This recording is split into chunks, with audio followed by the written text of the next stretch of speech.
Hello everyone, Bent Barbells Justin here from the Adventures of Justin and Jonas. Today I wanted to discuss reels, more specifically this video.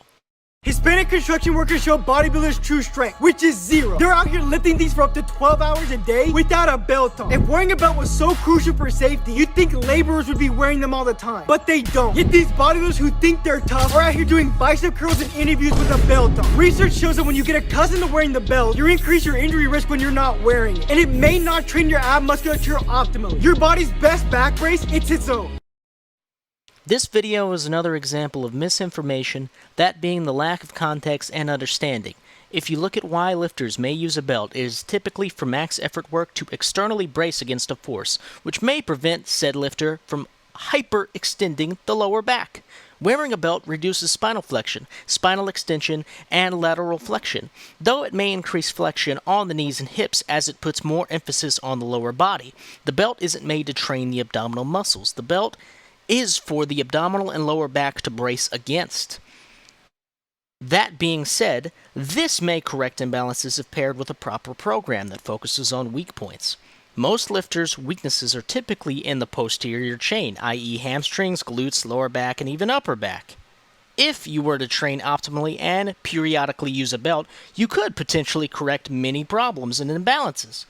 On the topic of studies, if we are following along blindly, wearing a belt allowed lifters to lift an average 10 pounds more on a squat than when they weren't using a belt. The percentage of a lift can go up 5 to 15% if utilized correctly, and percentages are something to keep in mind, as many quote-unquote bodybuilding and powerlifting fanatics attempt lifts above 90%, which is where you may find injury rates increase and recovery gets staggered. The video highlights the strength of construction workers, which I will not deny. However, the video lacks to mention the injury rates, wear on the body, lack of support equipment, and lack of training protocols within these construction workers. Comparing construction work with lifting in a gym is night and day.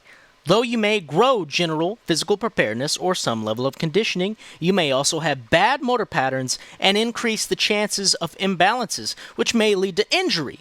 In the gym, if all is done correctly, a lifter has a barbell with equal weight on each side. The lifter is fully aware of his nutrition, nervous system, and overall recovery. On a construction site, no matter the day, the worker will lift an unbalanced object that may be awkward without any warm-up, or a lack of nutrition, a lack of equipment, or self-awareness. This can be rough on the nervous system and recovery. That's just a few variables to keep in mind in comparing the two. A construction worker is not pursuing construction work to build strength or a physique. If anything, lifting 2 to 3 times per week in a gym setting will boost a worker's performance and injury prevention. So yes, if you used a belt 24/7, you may lose the benefits that come with using a belt. For the video to go completely out of context and use a study to back these claims seems to be a good way to promote injury or the spread of misinformation. The same is true for many other supportive equipment. It is simply there to enhance and complement your ability to brace and control the weight. No real lifter should or would use sleeves, wraps, bench shirts, or squat suits every session, as most know how much of a negative impact this will have on their progress. Many reels being shared are similar to this video and tend to find obscure sources to back false claims. A majority of these videos are also very anecdotal and lack statistics or evidence to back them. Dr. Andrew Locke and Matt Winning have both discussed the lack of credible studies done for something as crucial as bands and chains, where the study was done on inexperienced lifters who were not at the level of, say, a Chuck Vogelpool. Another example, the study that claims spinal flexion is not the root cause to injury on a deadlift.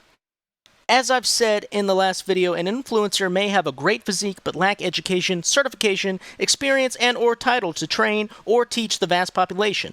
A lifter can still craft a great physique from poor form, poor programming, and poor education. Keep in mind, all of this can and in most cases will catch up to said lifters. Now, I hope everyone enjoyed the video. Stay tuned for more content and check out our recent podcast with AJ Roberts, now on Spotify. Our goal here is to prevent the spread of misinformation and maybe educate some listeners and viewers. Thank you all.